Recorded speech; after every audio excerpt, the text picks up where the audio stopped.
Sergeant Jack Reynolds sat quietly on the porch of his small cottage, overlooking the serene landscape of the distant hills.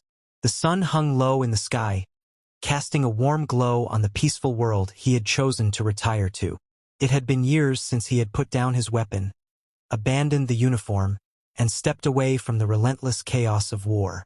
Here, in this quiet corner of the galaxy, he had sought solace, far from the bloodshed and the constant machinery of conflict. His once ironclad resolve to leave his past behind had softened over the years, but the memories still haunted him, never fully fading. The war, the battles, the comrades he had lost. It all lingered in his mind like a shadow that couldn't be shaken off. Still, he had made a promise to himself never to return to that life.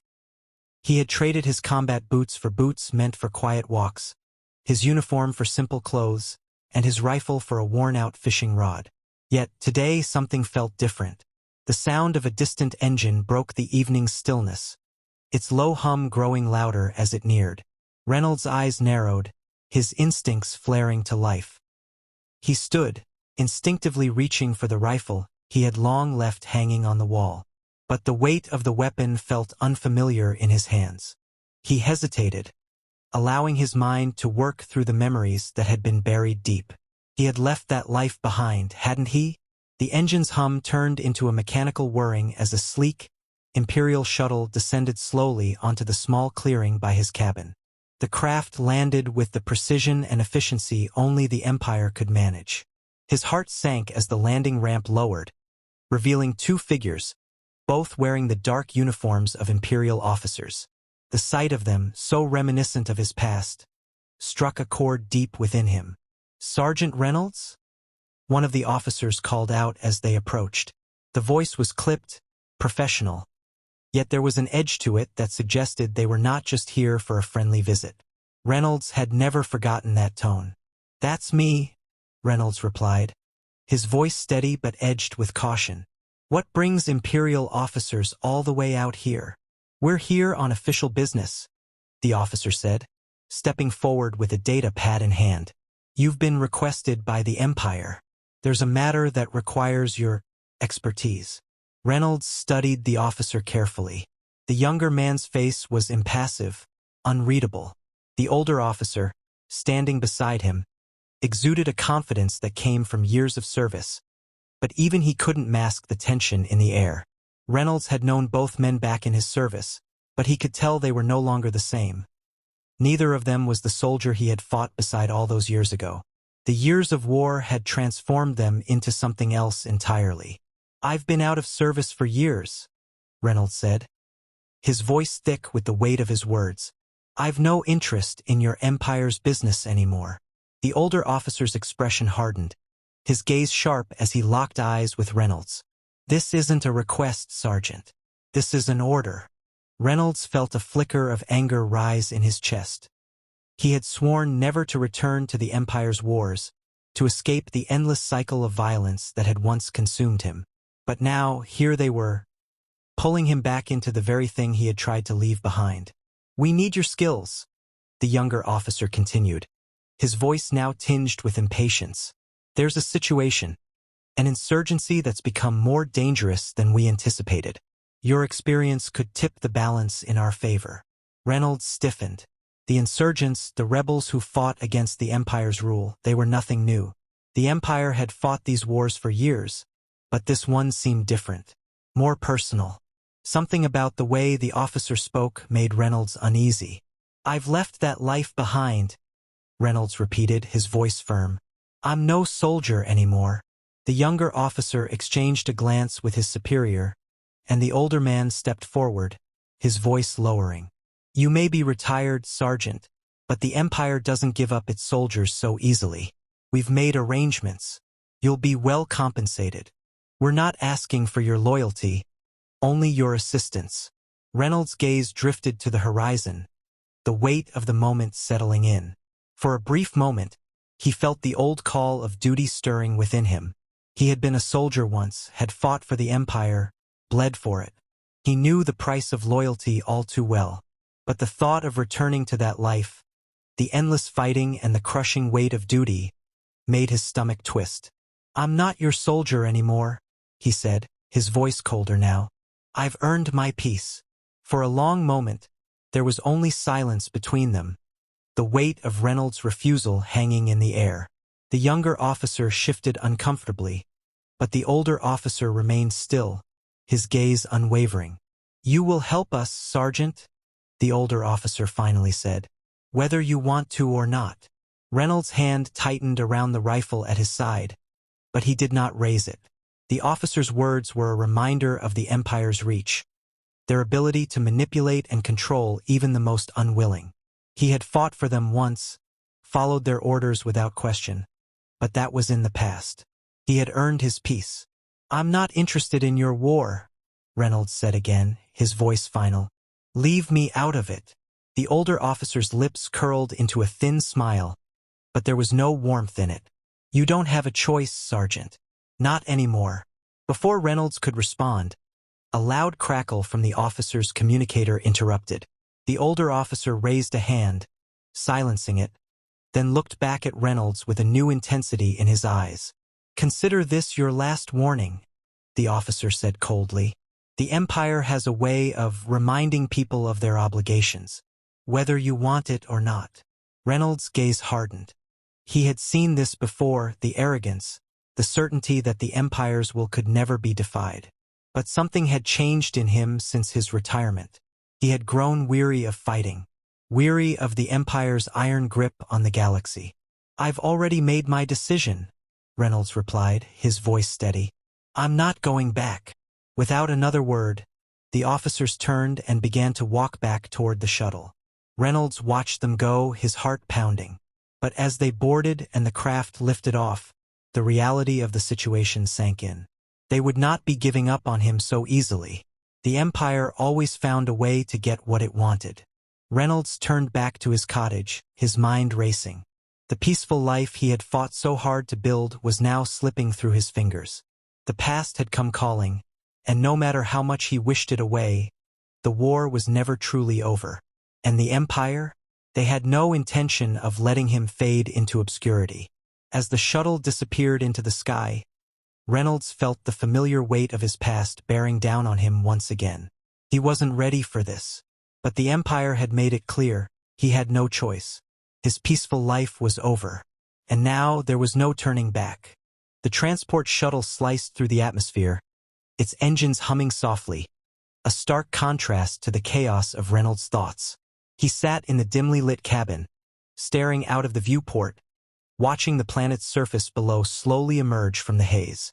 The once quiet life he had painstakingly built was now a distant memory, slipping away like sand through his fingers. He hadn't wanted this. He hadn't asked for this return to the war he'd left behind. But the Empire, in its usual way, had found a way to force his hand. The Imperial officers had left him with no room for negotiation. They had made it clear that there was no peaceful retirement for someone like him. Someone who had been forged in the heat of war, whose skills had been honed on the battlefield. The message was simple. The Empire needed him. And when the Empire needed something, it didn't ask. It demanded. The shuttle's descent was smooth, but Reynolds felt every moment of it like a tightening knot in his chest. Below, a city sprawled out. Gleaming towers that pierced the sky, the architecture sleek and modern, a testament to the Empire's dominion. The planet's surface was divided, though. The luxurious districts where the Empire's elite lived contrasted sharply with the dilapidated areas controlled by insurgents. Those insurgents, the ones they called rebels, had become more than a nuisance. They were a growing force, one that the Empire could not ignore. But it wasn't the insurgents that concerned Reynolds now. The shuttle's door hissed open, the cool air of the planet's surface seeping in. Reynolds didn't wait for the officers to instruct him. He stood and walked out into the brisk morning air. The city around him was a reflection of the Empire's vast power. But there was an edge to it, a tension that hung in the air like the scent of smoke before a fire. He could feel it as soon as his boots hit the pavement. Something was wrong. The city was on the brink of something, and he was about to be caught in the middle of it.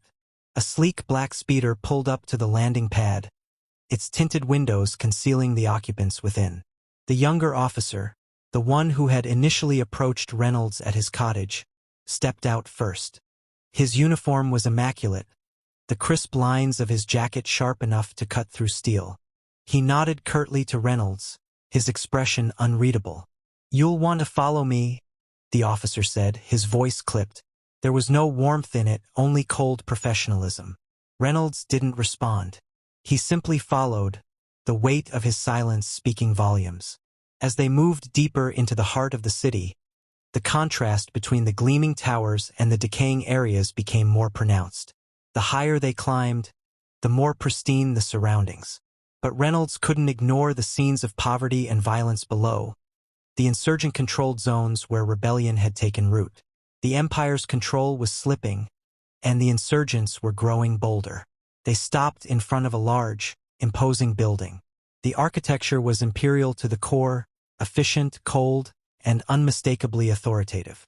Inside, it was just as sterile, all polished floors and sharp angles. It felt like a place built to intimidate, not to welcome. Inside the command center, Reynolds was introduced to a group of high-ranking officers, most of them unfamiliar faces. But there was one, standing at the head of the room, whose gaze cut through him like a blade. Colonel Victor Hale, a man whose reputation for ruthlessness preceded him by a mile. Reynolds had heard whispers of his actions in the field, of the brutal tactics he employed to crush any resistance. There was no honor in Hale's methods, only efficiency, and a disregard for the lives of those in his way. "Sergeant Reynolds," Colonel Hale said, his voice low and commanding, "I trust you understand the gravity of the situation we face." Reynolds met his gaze but said nothing. He wasn't here to play games. He wasn't here to join their ranks again either. He was a tool, a means to an end. But the sooner this mission was over, the sooner he could return to his quiet life. Hale continued, his eyes never leaving Reynolds. "This insurgency is unlike any we've faced before. These rebels have taken control of key industrial zones, and their numbers are growing. We need to root them out, and we need someone with your experience to lead the charge." Reynolds felt a familiar tension in his chest. He had led men before, many men, but it had never been under circumstances like these. These weren't soldiers he was commanding. These were insurgents, rebels, people who didn't answer to the Empire. And that, in itself, made them dangerous. "You want me to lead a mission against civilians?" Reynolds finally asked, his voice betraying none of the doubt he felt inside. Colonel Hale's lips twitched. "These are no mere civilians. These are terrorists. They are a threat to the stability of the entire sector. We are not asking for your opinion on the matter, Sergeant. We are giving you an order." An order, of course. The same old refrain. Reynolds had once believed in the Empire's cause, once thought their mission justified. But as he stood there, facing Hale and the other officers in that cold room, the disillusionment that had started all those years ago settled deep within him once more. "I'll take the job," Reynolds said, the words heavy in his mouth. But even as he spoke them, he knew he wasn't agreeing to it in the way they expected. He wasn't agreeing to follow blindly. He was agreeing because there was no other choice, because the Empire would find a way to get what it wanted, even if that meant dragging him back into the fight. The officers nodded, their faces a mixture of approval and calculation. They had expected nothing less from someone of his reputation. They handed him a datapad, detailing the mission parameters, and Reynolds studied it briefly. It was clear this was no simple operation. It was an all-out assault, one designed to crush the insurgents in one swift strike. The kind of mission that required cold, calculated efficiency. The kind of mission he was born to execute. He wasn't a soldier anymore. But as he studied the mission briefing, the old instincts flared to life. The tactical analysis, the layout of the enemy stronghold, the manpower required, it all made sense to him. He could do this. He had done this before. And yet, a bitter taste lingered in his mouth. The Empire had turned him into a weapon, and now it was wielding him again. "I'll need my team," Reynolds said, his voice steady. Hale gave a curt nod. "Consider it arranged. You'll be deployed immediately. We've prepared everything." As the officers dispersed, Reynolds stood alone for a moment, letting the weight of what he had just agreed to sink in. He was back in the game, back in the Empire's fold. And this time there would be no escape. The mission was set. But deep down, Reynolds knew something he hadn't fully admitted to himself. This wasn't just a mission to stop the insurgents. It was a test of his loyalty, and he would have to decide sooner or later which side he would truly fight for. As he walked out of the command center, the cold wind of the city greeted him. His mind was already on the mission ahead, already calculating the risks and strategies. But beneath it all, a question gnawed at him. How long could he keep pretending to be the soldier they wanted him to be? Soon, he would have to face the answer. But for now, the fight was just beginning. The strike force assembled under Reynolds' command was a testament to the Empire's resources and ruthlessness. Every soldier, every officer, every piece of equipment had been meticulously chosen for the mission ahead. The target was a fortified insurgent stronghold located in the heart of one of the most contested industrial zones on the planet. The insurgents had dug in, and the Empire's goal was simple: obliterate them. No questions asked. Reynolds stood at the head of his squad, his mind already calculating the risks and possible outcomes of their assault. The mission had been briefed as a standard operation, capture or kill, but to Reynolds it felt different. There was no excitement in him, no rush of adrenaline. He had seen it all before. What he couldn't shake, however, was the feeling of being trapped in a cycle he had thought he had escaped. The insurgents were no longer just a minor threat. They were a symbol of resistance, of defiance. What had once been a scattered group of rebels had now transformed into a well-organized fighting force, one that was not only surviving but thriving against the Empire's might. The report had indicated that they were well-armed, highly trained, and deeply committed to their cause. They fought not just for survival but for freedom, and that was what made them so dangerous. The shuttle that had carried Reynolds and his team descended onto the barren landscape surrounding the insurgent stronghold, the dust and dirt whipped up by the powerful thrusters. Reynolds' boots hit the ground with the sound of inevitability. He had been here before, in places like this, standing on the edge of a battlefield where lives were torn apart in an instant. But as he surveyed the area, he noticed something that hadn't been in the report: the absence of fear. The insurgents were ready. They had expected this. In their eyes, Reynolds could see defiance. Not the wild, desperate fury of a cornered animal, but something more calculated. They had prepared for war. And the thought struck him, these weren't just insurgents. They were soldiers. They had learned from their mistakes, adapted, and fought back in ways the Empire hadn't anticipated. Reynolds' team moved with practiced precision, dispersing across the landscape and taking up positions as they had been trained to do. His mind was sharp, his instincts were honed, but the sense of unease only grew as they approached the stronghold. He knew that war had a way of distorting everything. It clouded judgment, shifted priorities, and made monsters of men. He had seen it happen too many times. "We'll hit them hard and fast," Reynolds said, his voice calm but firm. "No hesitation. We don't give them a chance to regroup." His squad responded with a simple nod of acknowledgement, their faces hard and determined. But even in their focus, Reynolds could sense the underlying tension. They weren't all in this for the same reason. Some were soldiers by training, others by circumstance. Some followed orders while others followed fear. And in the back of Reynolds' mind, a thought gnawed at him. How many of them were truly loyal to the Empire, and how many were simply too far in to turn back? As they neared the insurgent stronghold, the first shots rang out, swift, precise, cutting through the silence like a blade. The insurgents were waiting for them. The initial volley came from high ground, where snipers had already positioned themselves. Reynolds' team reacted instinctively, splitting into squads and returning fire. But there was something different about this fight. It wasn't chaos. It was a calculated exchange of deadly force. The insurgents weren't merely trying to survive. They were trying to make a statement. Reynolds moved through the battlefield, his mind a whirl of strategy and quick decisions. His every move was deliberate, each step taken with the purpose of ending this conflict quickly and efficiently. He led his team with the cold precision of someone who had fought in too many wars to feel anything anymore.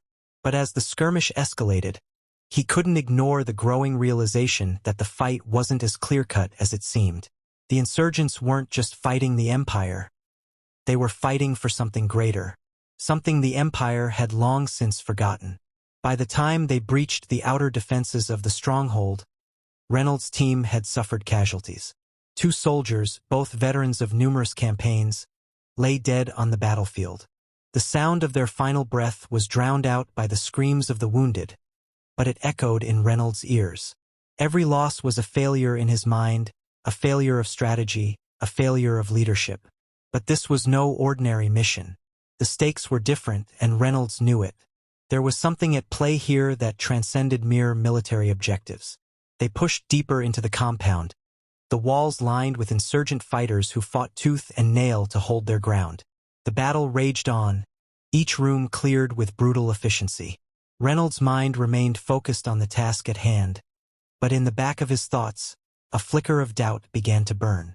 He had fought for the Empire once, believed in its purpose. But now, as he moved through the blood-soaked halls of the stronghold, he couldn't help but wonder if he had been wrong. As they reached the inner sanctum of the stronghold, they found what they had been sent to destroy: a group of insurgent leaders, heavily guarded and ready for battle. The room was a fortress in itself. Steel doors, fortified windows, and weapons stockpiled along the walls. But despite the Empire's overwhelming firepower, there was no sign of fear in the faces of the insurgents. Instead, there was resolve. They weren't going to surrender. They weren't going to bend. For a brief moment, Reynolds saw a flicker of something he hadn't expected: empathy. The woman wasn't speaking to him as an enemy. She was speaking to him as someone who had once worn the same uniform. He had heard those words before. He had been the one to speak them. And in that moment, the realization hit him hard. He was no longer fighting for the Empire. He was fighting for something else, something he had long since buried. The Empire's forces were too deep inside to escape without casualties. The insurgents, ever resourceful, had triggered a series of explosives hidden throughout the stronghold, taking the battle to a new, terrifying level. Reynolds' team scrambled, moving quickly to secure the leaders before they were lost in the chaos. But the ground beneath them was shifting. The line between enemy and ally was blurring faster than Reynolds could comprehend. As the dust settled and the screams faded into silence, Reynolds stood amidst the wreckage, staring at the insurgent leader who now lay unconscious at his feet. She was no longer his enemy. She was a symbol of the very thing he had once fought for: freedom. And in that moment he had crossed a line. He wasn't just fighting for the Empire anymore. He was fighting to survive.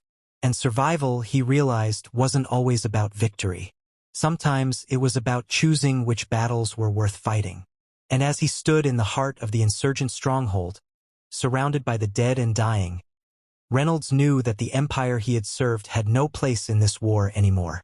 The true enemy was no longer just the insurgents. It was the machine that had created them. The battle wasn't over, not yet.